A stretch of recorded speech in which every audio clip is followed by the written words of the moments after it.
Hello everybody and welcome back to the new VR news. As always, I am Mateo311 and this is your one channel for everything VR related. Today, we have a lot of great game updates to go over. We found out what happens to our Oculus Quest when Facebook shuts down. Sidequest is apparently still alive and kicking, and we have some highly anticipated new VR hardware on the way. There are of course links and timestamps in the description, but before we jump in, this video is brought to you by Kiwi Design, your one-stop for all VR accessories. Are you looking for a Quest 2 Elite strap that won't suddenly snap on you, or a face pad that won't irritate your skin? Well, Kiwi has you covered. They carry a large array of accessories from cable management systems to replacement facial covers. There are links in the description, and don't forget to use my affiliate code to help support this channel. Okay, so let's start things off with this week's release schedule, and while it's only one title, it's a really big one. Lone Echo 2 is finally releasing on this Tuesday. If you haven't played the original title, I highly recommend it, and I will have a review up tomorrow, so make sure to come back. For those of you not familiar with Lone Echo, it is easily one of the best VR titles, with immersive graphics and an extremely compelling storyline. But I have actually played through both Lone Echo 1 and Lone Echo 2 with my Valve Index. So Revive is definitely an option here, and it also worked quite well with the Oculus Air Link. Lone Echo 2 takes place immediately after the original title and just continues this epic story, and fans of the original will not be disappointed. Okay, so there's actually one more new release to go over, but this title came out last Friday on October 8th. If you ever wanted to be a superhero in VR, Project Meta is going to let you do just that. Currently in early access, this title lets you pick from an array of traditional superhero powers, such as flying, web swinging, superhuman strength, shooting fireballs and laser beams, or just showing off some weapon skills. In its current state, it's mostly a sandbox with physics-based combat, but the developer is planning on multiple levels, missions, and even a storyline. So if you're interested in this title, there's currently a demo available on Steam. While we're talking about free demos, you might want to go check out Frigid VR. Frigid VR is inspired by the classic horror title The Thing, and while the game isn't expected to release until February 2022, you could jump into a demo right now and test out some of the features it has to offer, like a single-player campaign with an intriguing story, some immersive graphics, and mechanics that have you scavenging, crafting, and building items to help survive in the Arctic. I was sold once they mentioned The Thing, so I'm gonna jump in and check out this title. Speaking of checking out titles, Oculus Quest gamers have not been able to try Swordsman VR, but that's going to change next year. Sin Studio is bringing this title to the Oculus App Lab in early 2022. If all goes well, it will eventually be an official Oculus Quest title, but App Lab is going to serve as their trial run. If you're not familiar with Swordsman VR, it's a physics-based arena fighter that's come an extremely long way since it originally released, and I'm sure this title will get a positive reception on the Oculus Quest. Now, another title that's receiving some great updates is Everslaught.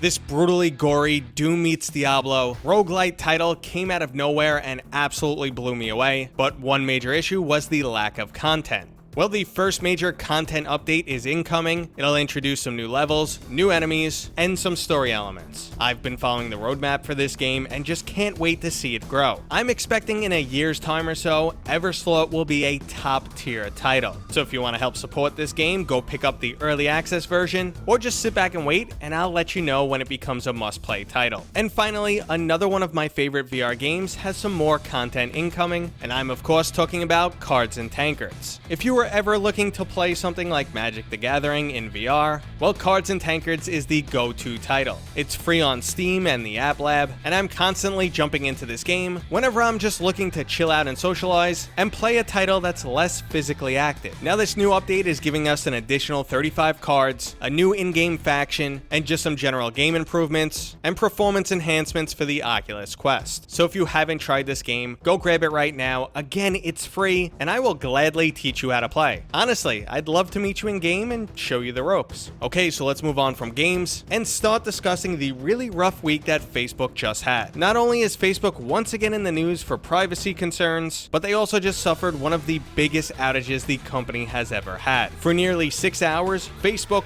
WhatsApp, and Oculus were all completely down. Facebook stated this was due to a DNS configuration issue, but I have to say that is one major misconfiguration, and it actually looks like intentional sabotage here. But while that's an interesting topic, I rather focus on what happened to your Oculus Quest during this outage. Obviously, during this period, you couldn't download or purchase any new games, but even worse, any multiplayer title was completely down, and even some single-player titles were inaccessible. Depending on how some features are integrated into each game, you may have needed to disable your Wi-Fi just to get the game to work properly. Now, this isn't something that's unique to Oculus. Xbox Live, the PlayStation Network, and even Steam have gone down before, and our access to titles has been impacted. At most, this is a reminder that during the digital age, we don't really own things anymore, and this is just one more reason why we don't want to put all of our eggs in one basket, or in this case, have Facebook be the sole provider of VR content. Now again, there's nothing truly shocking here to me, but this seemed to be a wake-up call for many other individuals. So what other standalone VR options do we have besides Facebook? Well, not many just yet. The Lynx R1 Kickstarter has just started, and while there's a lot of hype around this, they really have an uphill battle. While their hardware is very similar to the Oculus Quest 2, it's also more expensive and doesn't include controllers. There's also the fact that they are relying on Sidequest as their app store. And while that's not a bad option, it's just going to be hard to compete with the official Oculus store. So even though right out of the gate, the Lynx R1 has already surpassed its Kickstarter goal, this headset's still going to have a rough future. Unless the AR features they're promising really deliver, this headset is only suited for those who absolutely want to avoid Facebook.